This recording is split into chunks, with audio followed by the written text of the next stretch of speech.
Good morning बच्चों। हम लोग देखते हैं अगला क्वेश्चन। ठीक, जैसे ये थर्ड का सेकंड वाला क्वेश्चन है, जो थर्ड का पहला वाला क्वेश्चन है ये हम लोग ने पहले वीडियो में देख चुका है। ठीक, तो आपको पता होगा यहाँ पे जो भी क्वेश्चन हम लोग सॉल्व कर रहे हैं इसमें हम लोग को समीकरण नहीं दिया है, हम लोग को समीकरण बनाना है, उसके बाद फिर उसको प्रतिस्थापन विधि से हल करके मान निकालना है। ठीक, तो देखते हैं क्वेश्चन में क्या बोला है। ठीक, तो सबसे पहले हल हो जाएगा।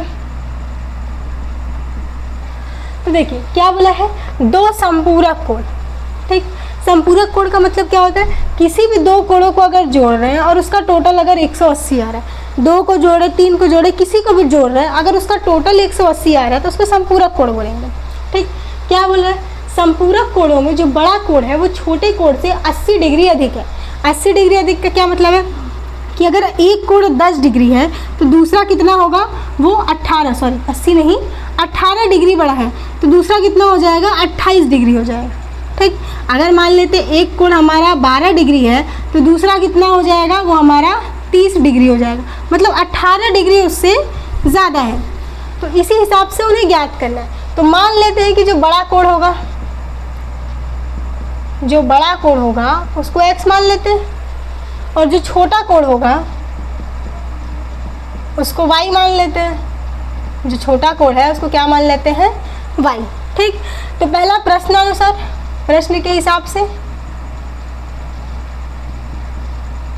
ठीक, प्रश्नानुसार में सबसे पहले क्या बोला है, हमें दो समीकरण बनाना है। तो एक तो बोला है जो बड़ा कोण है वो छोटे कोण से 18 डिग्री अधिक है। अगर ये बोल रहा है कि अगर एक 10 डिग्री है और ये इससे 18 डिग्री अधिक, मतलब कितना, मान लो 28 है, तो हम इसको ये कह सकते हैं कि अगर इसमें से ये माइनस करेंगे तो 18 आएगा। मतलब अगर हम 28 में से 10 को माइनस करेंगे तो 18 आएगा। तो सेम उसी तरीके से यहाँ पे भी लिखेंगे, बड़ा कोण x है। ठीक, मतलब x में से अगर y को माइनस करेंगे तो 18 आएगा। ये भी बन सकता है। तो ये बनेगा पहला समीकरण। ठीक, दूसरा क्या है, संपूरक कोण में बोला। संपूरक कोण का भी बताए थे कि नहीं, दो कोणों के योगफल अगर 180 आ रहा है तो उसको संपूरक कोण बोलेंगे। तो यहाँ पे लिखा है, क्या लिखा है, संपूरक कोण। संपूरक कोण के हिसाब से क्या हो जाएगा कि x प्लस वाई कितना हो जाएगा, 180। ये बनेगा दूसरा समीकरण।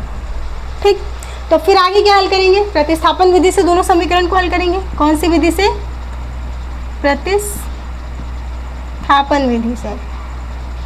ठीक, प्रतिस्थापन विधि से इसको हल करेंगे। प्रतिस्थापन विधि से हल करने के लिए क्या करते थे, पहले x का मान निकालते थे, फिर जिस समीकरण से निकाले रहते थे उसको दूसरे समीकरण में रखते थे, उसी समीकरण में दोबारा नहीं रखेंगे। तो मान लेते समीकरण 1 से, किससे, समीकरण 1 से।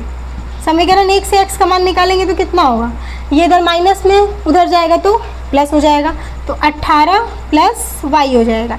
ये हमारा x का मान निकलेगा। अब ये जो x का मान निकले पूरी तरीके से नहीं निकला है, क्योंकि इसमें पूरा नंबर नहीं है, y यहाँ पे टर्म में है।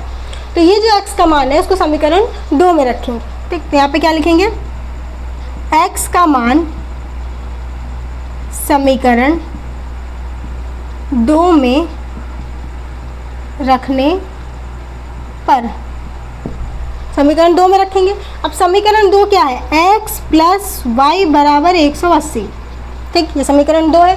अब समीकरण 2 में ये जो x का है इसकी जगह पे पूरा 18 प्लस वाई रखेंगे तो कितना हो जाएगा, ये 18 प्लस वाई बराबर 180। बाकी जो जैसा है उसको वैसे ही उतार देंगे, उसमें कोई छेड़छाड़ नहीं करेंगे।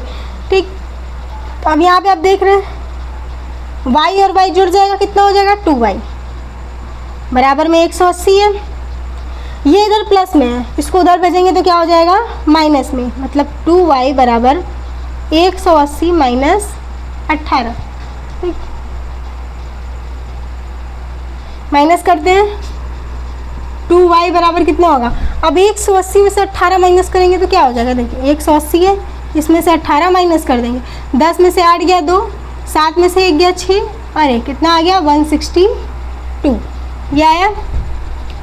अब ये y 2 क्या है, इधर गुणे में उधर जाएगा तो भाग में, तो y बराबर 162/2 भाग दे देते हैं।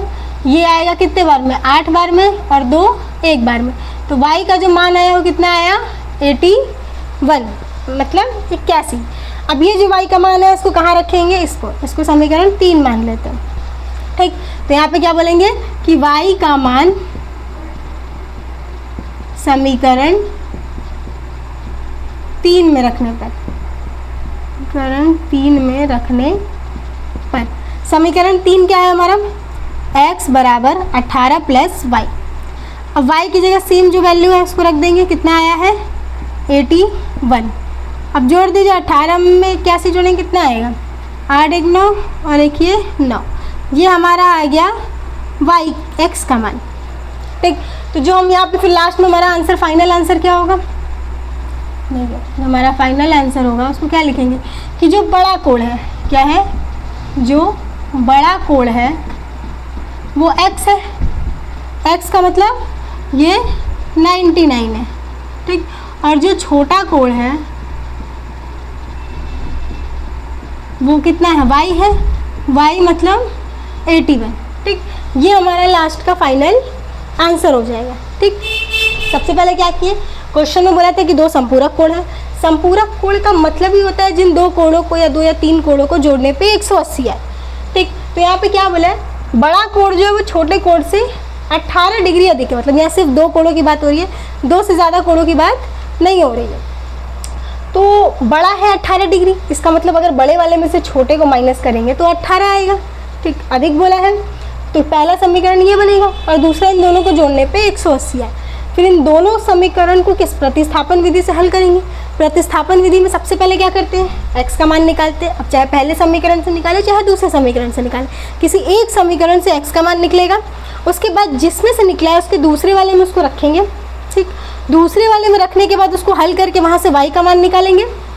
फिर जो ये y का मान निकला उसको दोबारा किस में, समीकरण 3 में जो x का मान निकाले थे उसमें रख के निकालेंगे। ठीक, आप चाहे तो इन दोनों समीकरण में से किसी में भी रख के निकाल सकते हैं। ठीक, चाहे समीकरण 1 में y का मान रख के x का निकालो, चाहे y का, तो ये ज़्यादा आसान पड़ रहा था। यहाँ पे x ऑलरेडी अकेला है, बाकी सारा नंबर यहाँ है, तो डायरेक्ट इसी में रखते हैं। x का मान आ गया, बस यही हमसे पूछा था कि बड़ा उन्हें ज्ञात कीजिए। उन्हें ज्ञात करने का मतलब जो दो कोणों के बारे में यहाँ बात हुआ है उसको निकालिए, तो छोटा कोण और बड़ा कोण। ठीक, अब अगला क्वेश्चन जो इसका होगा वो अगले वीडियो में देखते हैं। ठीक, इसमें अगर कोई डाउट होगा तो कमेंट में बताइएगा।